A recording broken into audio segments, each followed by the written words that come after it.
vision alone is actually, is our finding that this is perfectly capable of depth sensing. It is an incredibly rich sensor in terms of bandwidth of information. I believe it requires the fleet because the data set that we were able to achieve was critical in all these performance improvements. And if you do not have the fleet, I'm not 100% sure how you can source all the difficult and diverse scenarios that we did source. So it's hard, it requires massive networks, a supercomputer, and a data engine, and a fleet. But all of these components are coming together in a vertically integrated fashion at Tesla AI. And I believe that this makes us sort of uniquely positioned in the industry where we are barking up the right tree and we have all the puzzle pieces to make this work. 네, 안녕하세요 여러분. 메이저쉬프트입니다. 이틀 전에 열린 2021년 CVPR 컨퍼런스에 테슬라 인공지능 총책임자인 안드레 칼파티가 참석을 했는데요. 테슬라의 자율주행의 진행 상황, 레이더를 없애고 비전에 몰빵을 한 이유, 그리고 왜 테슬라가 유일하게 자율주행을 완성시킬 위치에 있나에 대해 발표를 했는데요. 테슬라에 투자를 하고 있으신 분들이나 아니 테슬라에 투자를 하지 않고 계신 분들까지도 자율주행에 관심이 있으신 분들이라면 여기서 공개된 내용들에 꼭 주목을 하실 필요가 있다고 생각을 합니다.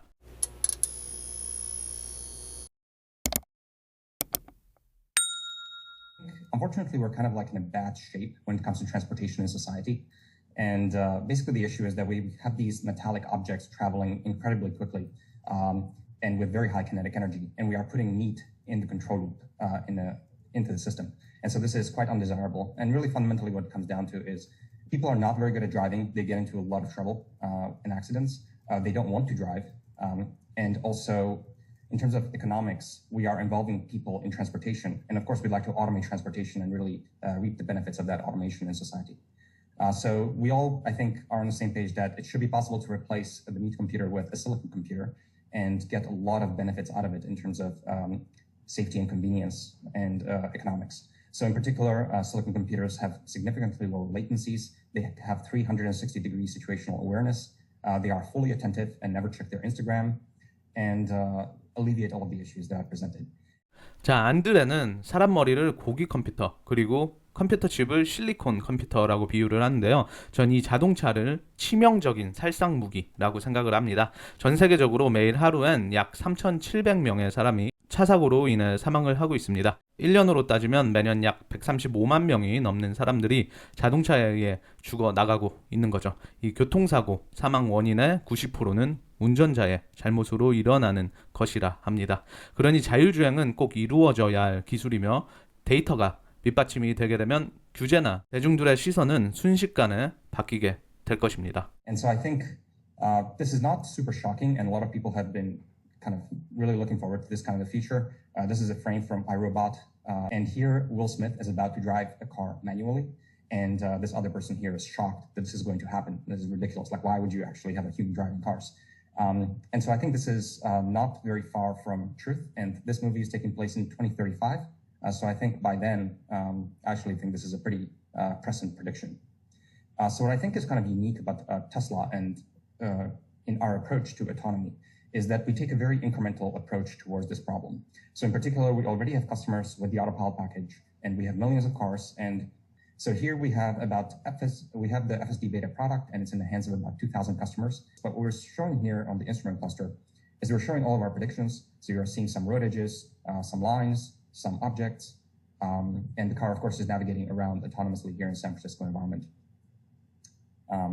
Now, we, of course, drive this extensively as engineers, and so it's actually fairly routine for us to have zero intervention drives, I would say, in like sparsely populated areas like Palo Alto and so on. I would say we definitely struggle a lot more in very adversarial environments like San Francisco. A lot of people working in autonomy, of course, know all about that as well. So this drive ends up being a fairly long drive and it's zero interventions in this case. Now, one thing I like to point out always whenever I show the video of Tesla driving around autonomously in these city environments is you've seen this before and you've seen it for a decade or more. So here's a Waymo taking a left at an intersection. And this is actually a pretty old video, I believe. And so you've been seeing stuff like this for a very long time. So what is the big deal? Why is this impressive? And so on. And I think the important thing to realize and that I like to always stress is that even though these two scenarios look the same, under the hood and in terms of the scalability of the system, things are incredibly different. So in particular, a lot of the competing approaches in the industry take this LiDAR plus HD map approach. And so the idea is that you take an expensive sensor, a LiDAR, on the top of the car, and it basically gives you range finding around the vehicle in 360 and gives you a point cloud. And what you have to do is you have to pre-map the environment with the LiDAR sensor, and you have to create a high definition map. And then you have to insert all of the lanes and how they connect and all the traffic lights and where they are. And you basically have to create a high definition map. And then at test time, you are simply localizing to that map to drive around. And so the approach we take is vision-based primarily. So everything that happens for the first time there in the car based on the videos from the 8 cameras that surround the car. And so we come to an intersection for the very first time, and we have to figure out where are the lanes, how do they connect, where are the traffic lights, which ones are relevant, what traffic lights control what lanes. Everything is happening at that time on that car, and we don't have too much high definition sort of information at all. And this is actually a significantly more scalable approach, because if our product is on a scale of millions of customers on Earth, and so it's actually quite unscalable to actually collect, build, and maintain these high definition LiDAR maps. It would be incredibly expensive to keep this infrastructure up to date. And so we take the vision-based approach, which of course is much more difficult because you actually have to get neural networks that function incredibly well based on the videos. But once you actually get that to work, it's a general vision system and can in principle be deployed anywhere on Earth. So that's really the problem that we are solving. 안드레가 이야기하는 것을 쉽게 이야기하자면 라이다와 HD 맵을 베이스로 개발되고 있는 자율주행은 기차와도 같다고 말할 수 있는 것 같습니다. 정확하게 설계되어 있는 철도 위만을 달릴 수 있는 기차 말이죠. 한정된 지역 그리고 경로만 지나갈 수 있으며 그 경로를 넓히기 위해선 처음부터 끝까지 다 설계를 해야 하는. 하지만 테슬라의 경우 라이다, HD 맵, 심지어 레이더 없이 비전만으로 뉴럴 네트워크를 키워 전 세계 어떤 도로에서도 운전을 할 수 있는 운전자를 만들고 있는 거죠. 테슬라는 자동차에게 운전하는 법을 가르치지만 라이다와 HD 맵은 자동차에게 마치 철도를 제공해 주는 것 같이 말입니다.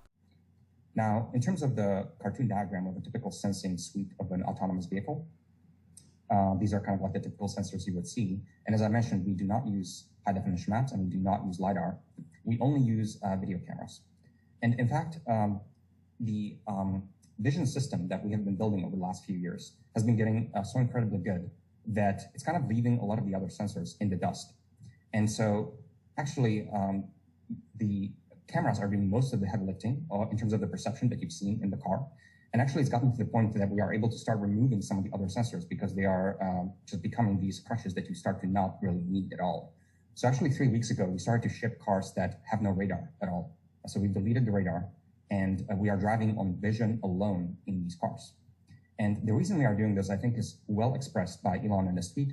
He's saying, when radar and vision disagree, which one do you believe? Vision has much more precision, so better to double down on vision than do sensor fusion. And what he's referring to is basically like vision is getting to the point where the sensor is like 100x better than, say, radar. Then if you have a sensor that is dominating the other sensor and so much better, then the other sensor is actually starting to like really contribute, it's actually holding you back, and it's really starting to contribute noise to the former system. And so we are really doubling down on the vision-only approach. Here, I wanted to show a video basically showing what the input of the system is. So we have 8 cameras surround, and these are fairly high-definition cameras, and we have 36 frames a second. And you can see that basically you can actually understand a lot about this environment from this input. It's extremely information rich, 8 million bits roughly of constraints per second on the state of the surroundings. And so it's incredibly information rich compared to any other sensor you may want to have in a car. And so this is the one that we're doubling down on because this is ultimately where all the difficult sort of scene interpretation challenges lie. So we prefer to just focus all of our infrastructure and development on this. And we're not wasting people working on the radar stack and the sensor fusion stack. We only have one team, the vision team. Now, typically when we talk about vision, the reason people are squeamish about using vision is, and the sort of challenge that almost always is pointed out, is people are not certain if neural networks are able to do range finding or depth estimation of these objects. So obviously humans drive around with vision. So obviously our neural net is able to process visual input to understand the depth and velocity of all the objects around us. But the big question is, can our synthetic neural networks also do the same? And I think the answer to us internally over the last few months that we've worked on this is an unequivocal yes. So in particular, the radar API, or like what the radar really gives you, is it gives you a quite accurate depth and velocity measurement. It's a pretty direct measurement of the car ahead of you in very nominal situations. So here I'm showing a random image on the left, and you are seeing the depth, velocity, and acceleration reported by the radar stack for this car. And you can see that it's a bit wiggly on the velocity, so this is some kind of a stop and go scenario. Now, when radar has a good lock on the car in front of you, it's given incredibly good depth and velocity. But the problem with radar is like once in a while, at random, it will give you a dumb measurement and you will not know when that is.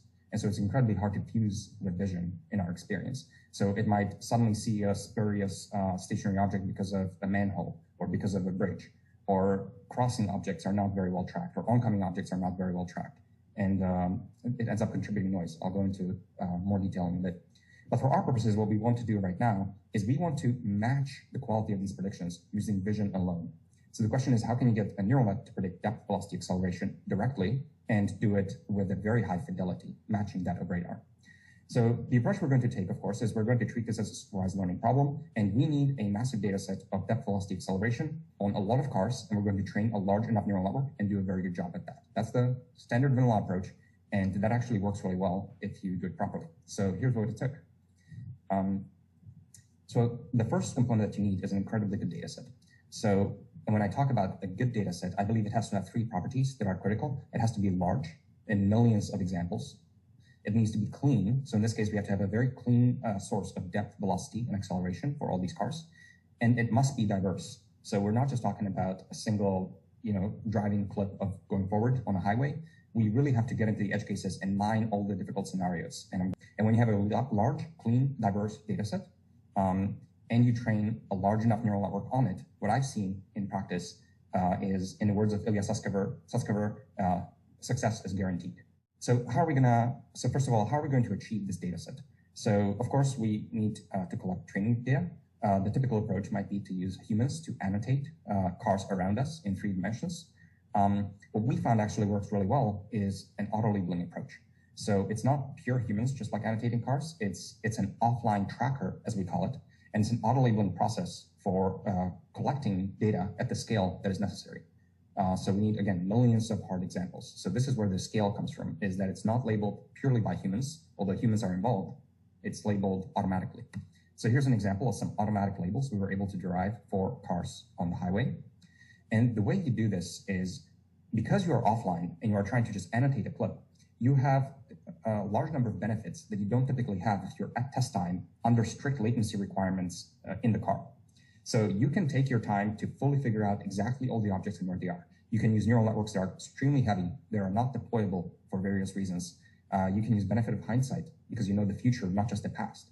You can use all kinds of expensive offline optimization and tracking techniques. You can use extra sensors. In this case, for example, actually radar was one of the sensors that we used for the auto labeling. But there's actually a massive difference between using radar at test time and using it in the offline tracker. And that is that at test time, a radar can just report a stationary track immediately in front of you, and you have 20 milliseconds to decide if you're going to brake or not. If you're offline, you have the benefit of hindsight. And so you can do a much better job of calmly fusing if you really want to. And so there is a massive difference there. And in addition, you can, of course, involve humans, and they can do cleaning, verification, editing, and so on. And so we basically found that this was a massive lever to allow us to reach the scale and the labeling quality. 2019년 테슬라 오토노미 데이 때까지만 해도 이 사람들이 거의 노가다식으로 이 데이터 라벨링을 한다고 이야기를 했었죠. 라벨링의 자동화는 뉴럴넷의 훈련 속도를 엄청나게 가속시키는 걸 의미하는데요. 이 몇 달 전에 피터 빌의 로봇 브레인 팟캐스트에 나와서는 연구원들이 관여를 안 하고도 자동으로 라벨링 그리고 뉴럴넷을 훈련시키는 시스템의 완성도가 점점 높아지고 있다라고 언급을 하면서 자동화가 원활하게 이루어진다면 직원들이 드디어 휴가를 갈 수도 있을 것이라고 농담을 했었습니다. 아마 그 휴가에 가까워지고 있지 않나, 아니면 이미 휴가를 갔을 수도 있겠다라는 생각이 듭니다. And then to get the diversity, that was also a massive fight. So here's some examples of really tricky scenarios. But basically this car drops a bunch of debris on us, and we maintain a consistent track for the label. And of course, if you have millions of labels like this, the neural net, if it's a powerful enough neural net, will actually end up learning to persist these tracks in these kinds of scenarios. Here's another example. There's a car in front of us, and I actually am not 100% sure what happens in this case, but as you'll see, there's some kind of a dust cloud that develops here and briefly occludes the car.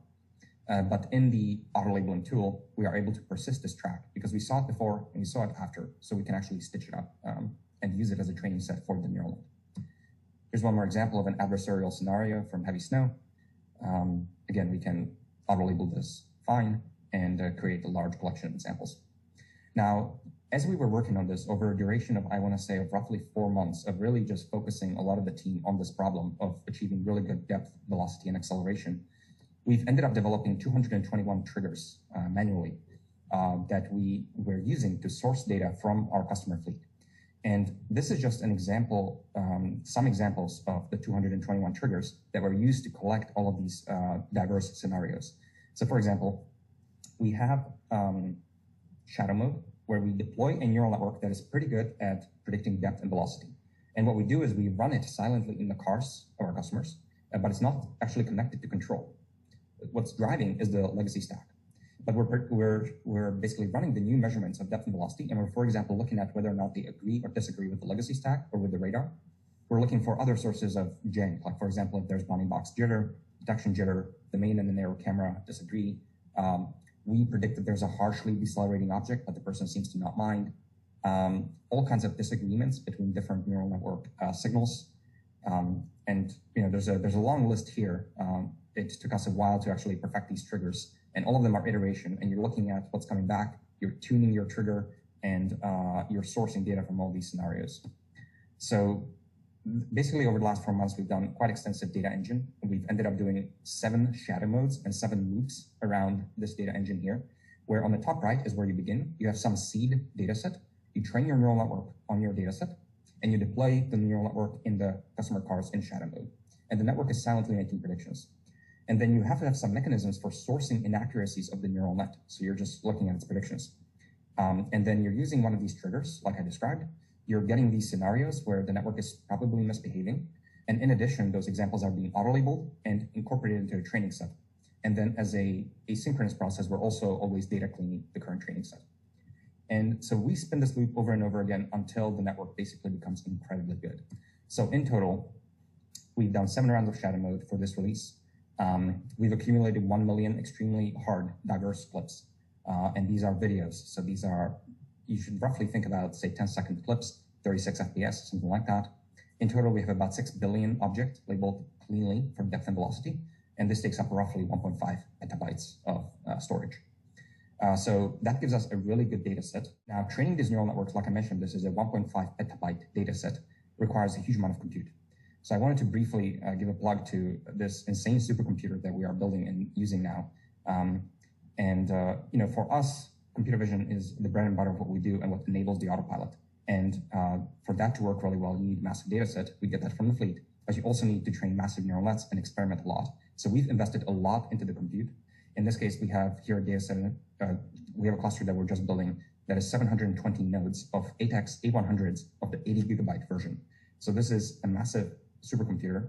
I actually believe that in terms of flops, this is roughly number 5 supercomputer in the world. So this is actually a fairly significant computer here.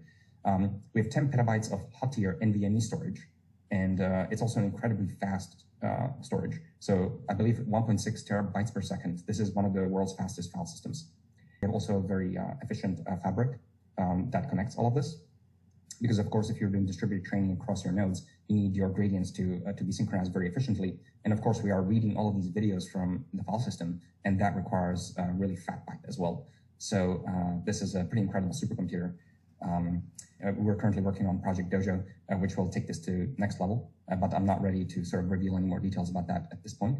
현재 이 테슬라가 사용하고 있는 슈퍼컴퓨터는요, 8개의 엔비디아의 A100 텐슬 코어 GPU에 720개의 노드로 1.8 엑사플롭의 성능을 구현하고 있는데요. 이 엑사플롭은 1초에 퀸트릴리언 부동소 수점 연산 또는 1000 페타바이트 플롭스와 같은데 원 엑사플롭이 1초 만에 연산하는 걸 만약 사람이 한다면 약 302조 년 동안 매초 한 번 계산을 해야 한다고 합니다. 실로 엄청난 컴퓨터인데요. 하지만 테슬라는 오직 뉴럴넷만에 최적화된 뉴럴넷의 최상의 성능을 낼 수 있는 컴퓨터, 도조 컴퓨터를 개발 중이라고 했죠. 안드레가 여기서 다음 레벨이라고 이야기하는 도조 컴퓨터의 성능이 어느 정도가 될지 정말 기대가 되는데요. 일론이 트위터에서 AI 데이가 7월 말 정도에 열릴 거다라고 힌트를 주었는데요. 혹시나 이 도조 컴퓨터에 대한 내용이 공개가 되지 않을까 기대를 해봅니다.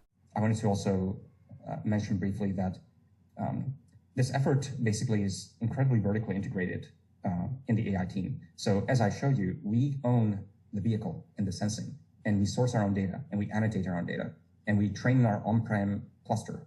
And then we deploy all of the neural networks that we train on our in-house developed chip. So we have the FSD computer here that has two SoCs, FSD chips here, and they have our own custom NPU neural processing unit here at roughly 36 TOPS each.